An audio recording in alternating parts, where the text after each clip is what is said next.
राम जय जय सिया राम, जय राम जय राम, जय जय राम, जय सिया राम, जय जय सिया राम, जय राम जय राम, जय जय राम। श्री रामचरितमानस के प्रेमी जनों, भक्तों, माताओं, बहनों, भाइयों, आइए आप सबका श्री राम कथा में स्वागत है। तो मैं 15 दोहा से शुरू कर रही हूँ। किष्किंधा कांड 15 दोहा यहाँ से शुरू कर रही हूँ। आइए आप सब लोग ध्यान से सुनिए और अपने ग्रहण कीजिए और अपने परिवारजनों को सुनाइए। मैं कम से कम समय में आपको सुनाने की चेष्टा कर रही हूँ। आइए। कबहु दिवस महानिविड़तम, कबहु प्रकट पतंग, बिन सै उपजय ज्ञान जिमि पाए कुसंग सुसंग। कभी बादलों के कारण दिन में घोर अंधकार छा जाता है और कभी सूर्य प्रकट हो जाते हैं, जैसे कुसंग पाकर ज्ञान नष्ट हो जाता है और सुसंग पाकर उत्पन्न हो जाता है। वर्षा विगत शरद ऋतु आई, लक्ष्मण देखो परम सुहाई, फूले काश सकल महि छाई, जनु बरसा कृत प्रगट बुढ़ाई। हे लक्ष्मण देखो, वर्षा बीत गई और परम सुंदर शरद ऋतु आ गई। फूले हुए काश से सारी पृथ्वी छा गई, मानो वर्षा ऋतु ने काश रूपी सफेद बालों के रूप में अपना बुढ़ापा प्रकट किया है।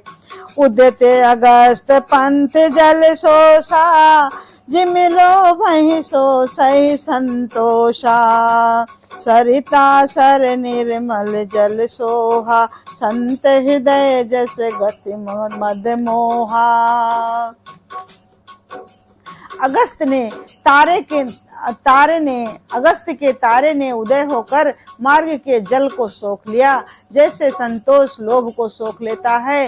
नदियों और तालाबों का निर्मल जल ऐसी ही शोभा पा रहा है, जैसे मद और मोह से रहित संतों का हृदय।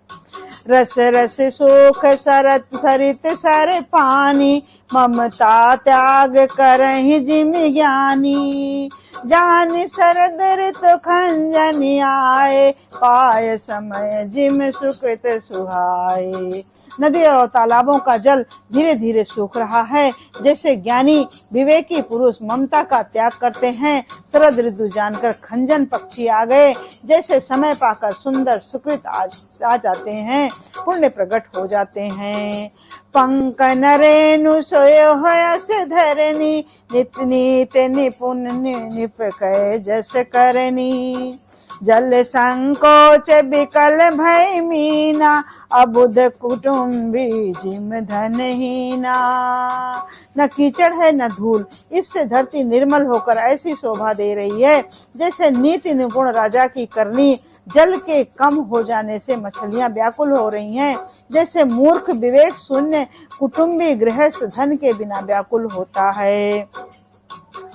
बिनु घन निर्मल सोह आकाशा, हरिजन युव परिहर सब आशा, कहो कहो भ्रष्ट सारथी थोरी, कहो को एक पाव भगत जिमि मोरी। बिना बादलों का निर्मल आकाश ऐसा सुशोभित हो रहा है, जैसे भगवत भक्त आशाओं को छोड़कर सुशोभित होते हैं। कहीं कहीं बिरले ही स्थानों में शरद ऋतु की थोड़ी थोड़ी वर्षा हो रही है, जैसे कोई विरले ही मेरी भक्ति पाते हैं। चले हरष तज नगर निपे, तापस बनिक भिखारी, जिम हरि भगत पाए श्रम तजहि आश्रमी चारी। शरद ऋतु पाकर राजा, तपस्वी, व्यापारी और भिखारी क्रमशः विजय, तप, व्यापार और भिक्षा के लिए हर्षित होकर नगर छोड़कर चले।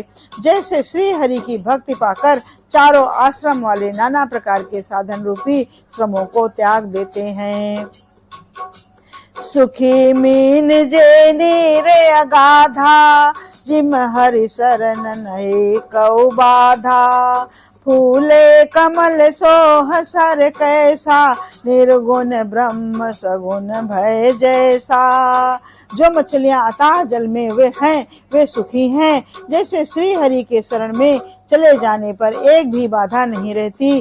कमलों के फूलने से तालाब कैसी शोभा दे रहा है, जैसे निर्गुण ब्रह्म सर्वगुण होने पर सुशोभित होता है। गुंजत मधुकर मुकर अनूपा, सुंदर खगरव जाना रूपा। चक्रवाक मन दुख निस देख पेखी, जिम दुर्जन पर संपत्ति देखी। भौरे अनुपम शब्द करते हुए गूंज रहे हैं तथा पक्षियों के नाना प्रकार के सुंदर शब्द हो रहे हैं। रात्रि देखकर चकवे के मन में वैसी ही दुख हो रहा है जैसे दूसरे की संपत्ति देखकर दुष्ट को होता है। चातक रटत त्रिसात ओही, जिम दुख सुख लहै न शंकर द्रोही। सरदा तपन से शशि अपहरई, संत दरस जिम पातक चरई। पपीहा रट लगाए हैं, उनको बड़ी प्यास है। जैसे श्री शंकर जी का द्रोही सुख नहीं पाता, सुख के लिए खींचता रहता है। शरद ऋतु के ताप को रात के समय चंद्रमा हर लेता है।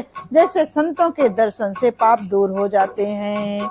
देख इंदु चकोर समुदाय, चित्त वही जिम हरिजन हरि पाई।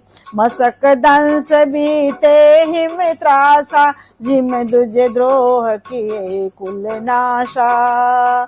चकोरों के समुदाय चंद्रमा को देखकर इस प्रकार टकटकी लगाए हैं जैसे भगवत भगवान को पाकर उनके निर्निमेष नेत्रों से दर्शन करते हैं। मच्छर और डांस जोड़े से डर से इस प्रकार नष्ट हो गए जैसे ब्रह्म के साथ बैर करने से कुल का नाश हो जाता है। भूम जीव संकुल रहे गए, शरद ऋतु पाए। सद्गुर मिले जाहि जिमे संशय भ्रम समुदाय। वर्षा ऋतु के कारण पृथ्वी पर जो जीव भर गए थे वे शरद ऋतु को पाकर वैसे ही नष्ट हो गए हैं जैसे सद्गुरु के मिल जाने पर स्नेह और भ्रम के समूह नष्ट हो जाते हैं। वर्षागत निर्मल ऋतु आई, सुदनता सीता कह पाई। एक बार कैसे सुध जानो, कालो जीत निमिष माहुआनो। वर्षा बीत गई, निर्मल शरद ऋतु आ गई, परंतु हे तात सीता की कोई खबर नहीं मिली। एक बार कैसे भी पता पा जाऊं तो काल को भी जीतकर पल भर में जानकी जी को ले आऊं। कतहु रहूं जो जीवित होई, तात जतन करी आवहु सोई। सुग्रीवहि बुद्धि मोहि बिसारी, पावा राजकोष पुर नारी। कहीं भी रहे यदि जीती होगी तो हे तात यत्न करके मैं उसे अवश्य लाऊंगा। राज्य खजाना नगर और स्त्री पा गया, इसलिए सुग्रीव ने भी मेरी सुधि बुला दी। जय सायक मारा मैं बाली, ते सरहतहु मूढ़ कहाँ काली। जासु कृपा छूटहि मैं मद मोहा, ता कहूँ माँ की कर सपने हो कोहा। जिस बार से मैंने बाली को मारा था उसी बार से कल उस मूढ़ को मारूं। शिव जी कहते हैं, हे उमा, जिनकी कृपा से मद और मोह छूट जाते हैं उनको कहीं स्वप्न में भी क्रोध नहीं हो सकता। यह तो लीला मात्र है।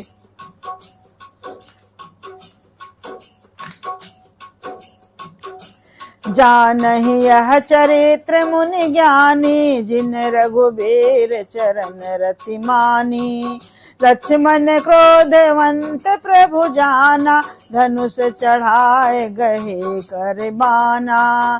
ज्ञानी मुनि जिन्होंने श्री रघुनाथ जी के चरणों में प्रीति मान ली है, जोड़ ली है, वही इस चरित्र लीला रहस्य को जानते हैं। श्री लक्ष्मण जी ने जब प्रभु को क्रोध युक्त जाना तब उन्होंने धनुष चढ़ाकर बाण हाथ में ले लिए। तब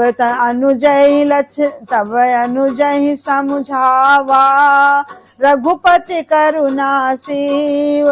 भय दिखाए ले आवो, तात सखा सुग्रीव।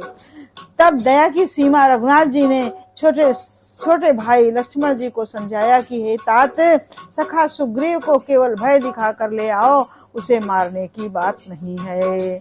यहाँ पवन सुत हृदय विचारा, राम काज कसो ग्रीव विसारा, निकट जाय चरणन सिरुनावा, चार्यो वेद विदित ही कहि समुझावा।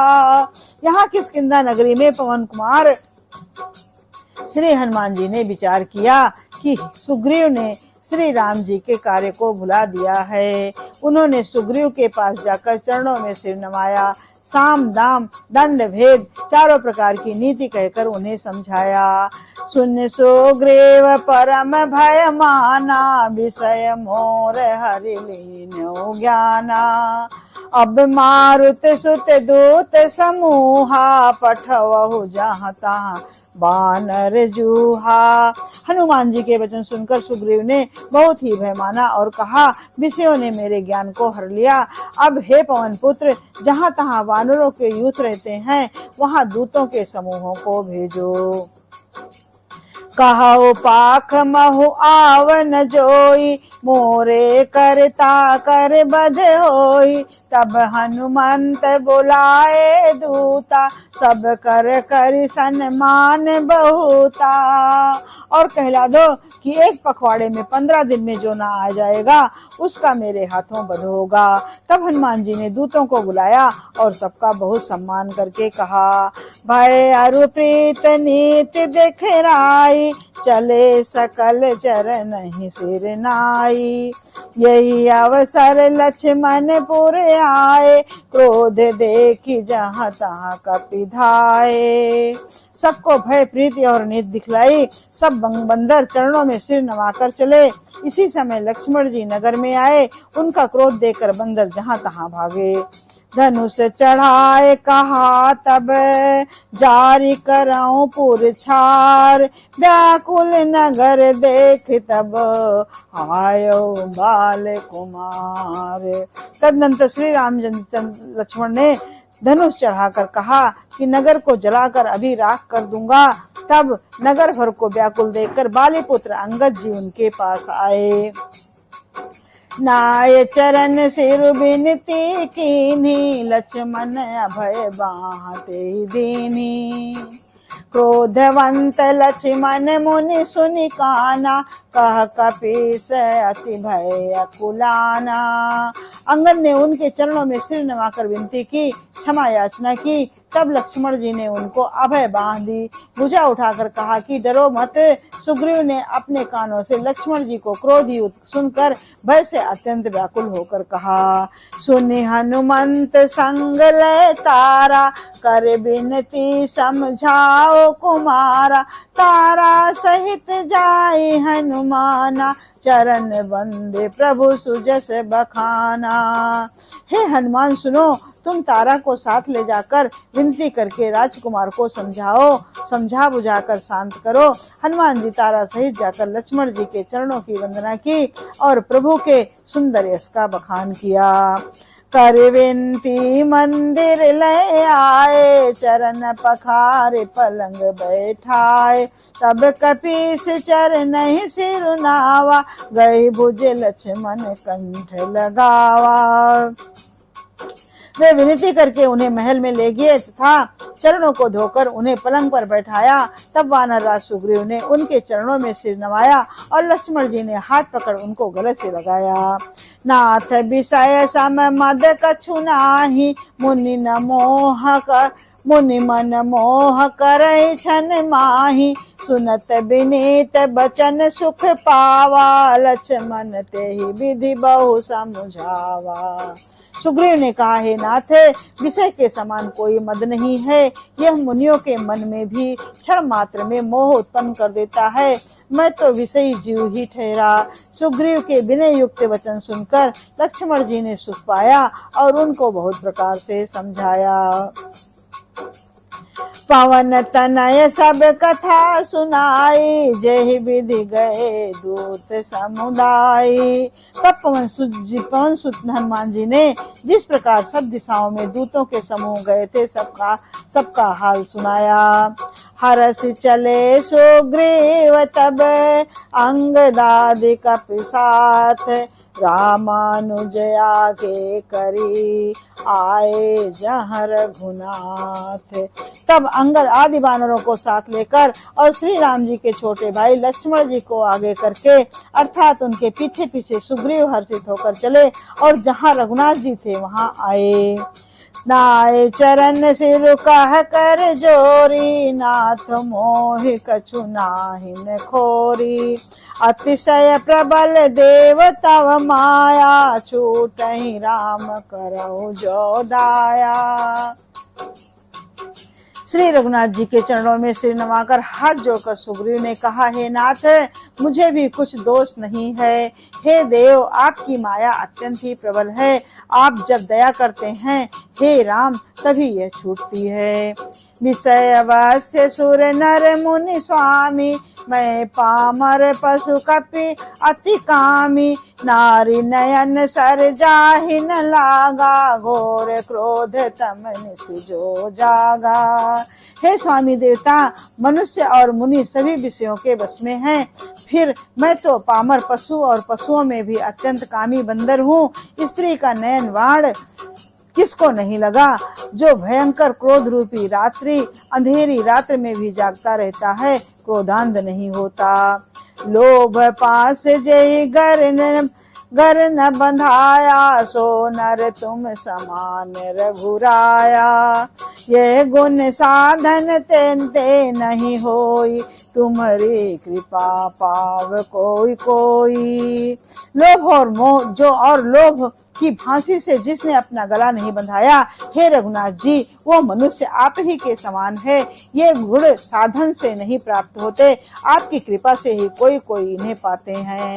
तब रघुपति बोले मुस्काई, तुम प्रिय मोहि भरत जिमि भाई। अब सोई जतन करो मन लाई, जय विधि सीता कै सुधि पाई। तब श्री रघुनाथ जी मुस्कुरा कर बोले, हे भाई, तुम मुझे भरत के समान प्यारे हो। अब मन लगा कर वही उपाय करो जिस उपाय से सीता की खबर मिले। यही विधि होत बत कही, आए वानर जूथ। नाना वरन सकल दिशे, देखिए की से बरूथ। इस प्रकार बातचीत हो रही थी कि वानरों के झुंड आ गए। अनेक रंगों के वानरों ने सब दल के दिशाओं में दिखाई देने लगे। वानर कटक उमा में देखा, सो मूरख जो करन चाह लेखा। आए राम पद नावहि माथा, निरख बदन सब होहि सनाथा। शिव जी कहते हैं, हे उमा, वानरों की वो सेना मैंने देखी थी, उसकी जो गिनती करना चाहे वो महान मूर्ख है। सब वानर आकर श्री राम जी के चरणों में मस्तक नवाते हैं और सौंदर्य माधुर्य निधि श्री मुख के दर्शन करके कृतार्थ होते हैं। अस कपि एक न सेना माही, राम कुशल जहि पूछी नाही। यह कछु नहीं प्रभु कई अधिकाई, विश्व रूप व्यापक रघुराई। सेना में एक भी वानर ऐसा नहीं था जिसने श्री राम जी ने कुशल ना पूछी हो। प्रभु के लिए ये कोई बड़ी बात नहीं है, क्योंकि श्री रघुनाथ जी विश्व रूप तथा सर्वव्यापक हैं, सारे रूपों और सब स्थानों में हैं। ठाढ़े जहाँ तहाँ आय सुपाई, कह सो ग्रीव बसबहि समुझाई। राम काज अरु मोर निहोरा, बानर जूथ जाऊं चहोरा। आज्ञा पाकर सब जहाँ तहाँ खड़े हो गए। तब सुग्रीव ने सबको समझा कर कहा, हे वानरों के मुँहो, यह श्री रामचंद्र जी का कार्य है और मेरा निहोरा अनुरोध है, तुम चारों ओर जाओ। जनक सुता कहूँ खोजहु जाई, मास दिवस महा आयहु भाई। अवधि मेटि जो बिन सुध पाए, आवै बनहि सुमोहि मराए। और जाकर जानकी जी को खोजो हे भाई, महीने भर में वापस आ जाना। जो महीने भर की अवधि बिताकर बिना पता लगाए ही लौट आवेगा, उसे मेरे द्वारा मरवाते ही बनेगा, अर्थात मुझे उसका वध ही करना पड़ेगा। बचन सुनत सब बानर, जहाँ तहाँ चले तुरंत। तब सुग्रीव बुलाए, अंगद नल हनुमंत। सुग्रीव के वचन सुनते ही सब बानर तुरंत जहां तहां भिन्न दिशाओं में चल दिए। तब सुग्रीव ने अंगद, नल, हनुमान आदि प्रधान प्रधान योद्धाओं को बुलाया। जय सिया राम, जय जय सिया राम।